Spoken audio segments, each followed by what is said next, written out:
శివరాత్రి రోజున ఈ శివకుమారుడు నామం వచ్చినదయ్యా. ఇదిగో మన కోడలు. అప్పుడు దేవగనియ మామకు వందనం చేసి అత్తమ్మకు మరి ప్రదాలు బట్టి మామ ప్రదాలు బట్టి ఆమె దీవించు అన్నారు. ఆ తల్లి నలుగురు కత్తలవి అయ్యో చెంచుల కూడంబే వచ్చినరుగా చెంచుల కూడంబే వచ్చినరుగా అయ్యో రండయ్యా నాది చెంచులారా అయ్యో రండయ్యా నాది చెంచులారా చెంచుల కూడం వచ్చి చెంచుల తల్లులకు వందనాలు చేసి మీరుండప్పటికీ మా తండ్రి నాకు దొరికినది. మీరే ఆ రోజున నీవనగా తండ్రిని ఓడగొట్టుకున్నాం అనపోతే నా తండ్రి జోలి నాకు రాకపోవును, నా తండ్రికి కలపపోతాను. ఇగో మా తండ్రి లవతాయ రాదు. ఇదిగో నా తండ్రి అనే క్రియావతి దేవి. అయ్యా నేను మీ ఒక భక్తుడనున్నాను, శివకుమారకుడను. ఇదిగో నా భార్య దేవంగన దేవత గంధర్వ లోకం నుంచి వచ్చారు. ఆ దేవుని అనే కృప వలన నాకు భార్య దొరికినది, తండ్రి దొరికాడు, నా తల్లి నాకు దక్కాడు. ఇక ద్రవంగ పట్టం పరిపాలించే మా తాత ద్రవంగ మహారాజు మా అమ్మైనా బాపమ్మైనా భావితాదేవి ఎలా ఇంత బాధపడుతున్నారు. వారికి వెళ్ళిపోతామని మరి కొడుకు కోడలు ఒక గుర్రం మీద, తల్లి ఒక గుర్రం మీద మన వంకోలు పడేసి కుప్పిస్తే గుర్రం దొరికినారట. గుర్రమా గుర్రమా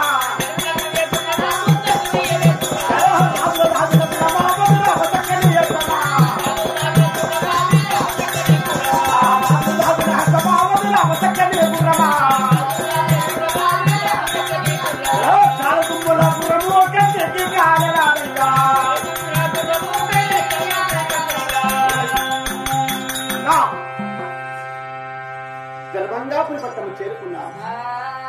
నాయులు బోయిలు కాపులు కరణాలు ఎలబలు ఏపలు తెరలు దాతలు అక్షగాలు పక్షగాలు పావులు వారు పక్కిని వారైనా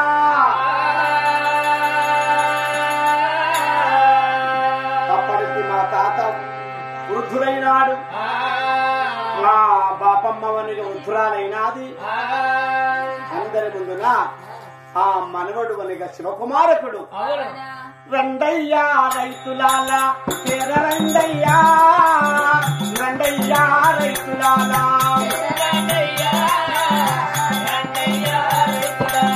తెర రండయ్యా రండయ్యా రైతులాలా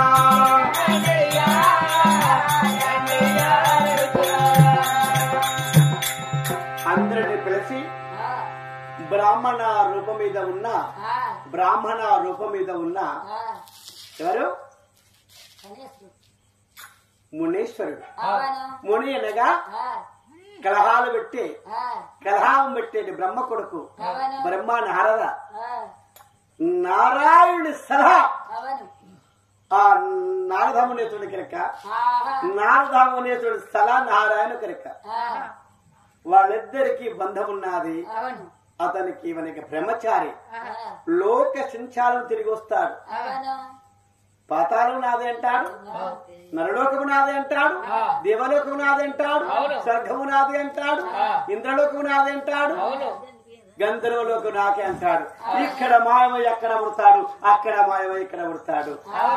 పిల్లవాడు ఆ శివరాత్రి రోజు పుట్టిన శివకుమారుడు ఇప్పుడు ఆ పట్టణం చేరుకున్నాడు. నారాయణ కూడా అక్కడ అవతరించాడట. ఓ ధర్మంగ మహారాజా, నేను కోరుకున్న వస్తువులు ఏవయ్యా?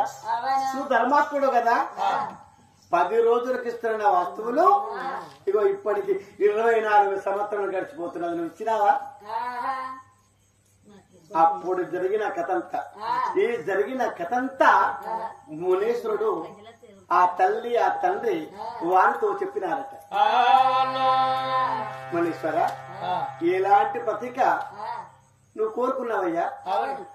పేదవారికి 10 రూపాయలు ఇచ్చి ధర్మం చేసాడు మా తాత. ధర్మం కాదా? ఇల్లు లేని వారికి ఇల్లు ఇచ్చాడు, జాగలేని వారికి జాగం ఇచ్చాడు. అది ధర్మమే కదా. నువ్వు కోరుకున్నది ఏమిటిది? ఆయన నువ్వు కోరుకున్నది తాత, ఇతడు కోరుకున్న వస్తువు ఏమిటిదంటే పొరుగు ముట్టని పుష్పం అంటే దీపము అంటే వెలుగు. అతడు కోరుకున్నది కరెంటు. సర్వ లక్షల జనానికైనా ఇది అవసరం. ఇది లేకుంటే ప్రజలు చీకటి అన్నారు. పొరుగు ముట్టిన పుష్పం అంటే ఈ దీపము. తాత సూర్యుడు చూడని జలములంటే అదిగో ఆ కొబ్బరికాయలో ఉన్న నీళ్లు. సూర్యుడు చూడని జలములంటే ఆ కొబ్బరికాయలో ఉన్న నీళ్ళని సూర్యుడు చూడలేడు. ఆ రెండు మాత్రం చెప్పాడు. తాత ఇంకోటి తెలుసా, మాట్లాడే తంబలపాకాలంటే నేను మాట్లాడుతున్నా కదా, ఇదే తంబలపాక. ఓట్లాడే పోకలంటే మన పనులు, కాళ్ళని సున్నమంటే మన శిరస్సులో ఉన్న మెదడు. మాట్లాడే తంబలపాక అంటే నాలుక, ఓట్లాడే పోకలంటే పనులు, కాళ్ళని సున్నమంటే మన మన తలలో ఉన్నమనగా ఆ మెదడు, గగన మేఘాల తాడి పండు పడ్డ మన శిరస్సు. నేను కోరుకునేవి తాత ఇతడు. అప్పుడు మునేశ్వరుడు చప్పట్లు కొట్టి, ఎంత చక్కని బాలకులు కదవమ్మా గిరియావతి దేవి. ఎవతాయి మహారాజా, దేవుడు ఆమగింజంత వాయువు ఇస్తే బీరగింజంత పిశాచి మనల్ని ఏం చేయలేదయ్యా. వాయువుతో నిండా నూరెళ్ళ వాయువుతో సంపాదించాడయ్యా మేము కన్న కొడుకు అనగానే తాతయ్య ధర్మంగ మహారాజు భావిత మహాదేవి గుండెలు గుబెళ్ళుమని కార్యాలు జల్లుమని ఇద్దరొక్కటే రోజున మరణించినారట. తాతమనిగా ధర్మంగ మహారాజు అమ్మ భావిత మహాదేవినైనా వృద్ధులైనారు, వాళ్ళు మరణించినారు. ఇద్దరి మునిగా నానమ్మని తాతని ముని చక్కని పులపాడగట్టి పాటలు బండబెట్టుకొని ముంగటామునిగా జై జైల దారా, ముంగట టోపుల బారా, వెనుక జై జైల దారా, నడుమా నాటు కాసాలగా నాటు కాసాలగా, ముంగట టోపుల బారా, వెనుక జై జైల దారా, నడుమా నాటు కాసాలగా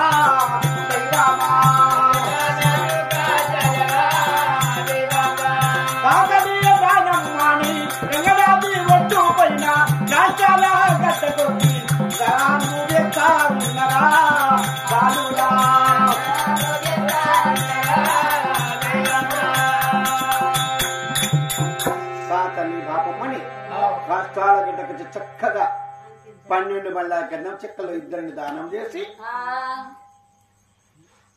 3 వద్దుల పిట్టకు 5 వద్దుల వరి పిట్టకు పెట్టి 9 వద్దుల సౌరపులు జరిపించి 11 రోజుల దినవారం జరిపించి తాత ఎందుకు మరణించాడు అన్న మాట సత్యం కొరకని ఇక్కడ మనవాడు చెప్తుండే అక్కడ ఆయన గుండె ఆగిపోయినారు.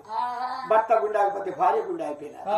ఇద్దరు చనిపోయినారు కాబట్టి వాళ్ళని మన దినవారం నుంచి రామకథలు చెప్పించి పూర్వకథలు చెప్పించి అప్పుడు తల్లి భావితాదేవి తల్లి అవతార మహారాజు బంగారు తొట్టెల కూర్చున్నారు. శివకుమారుని భార్య దేవంగనాదేవి అత్తమామ సేవ చేస్తున్నారు. పిల్లడు అయిన శివకుమారుడు తాత ధరించేది ఆభరణములు ధరించి తాతమునిగా ధరించేటివనిగా మణికిటము ధరించి అయ్యో రంజలేక నాయన